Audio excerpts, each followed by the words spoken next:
To fix this issue, first go to Play Store and search for FC Mobile and update it to the latest version. If updated, then go back and open your settings.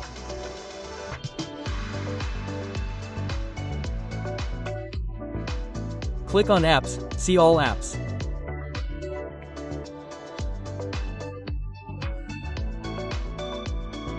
Now search for FC Mobile, Clear Data and Clear Cache.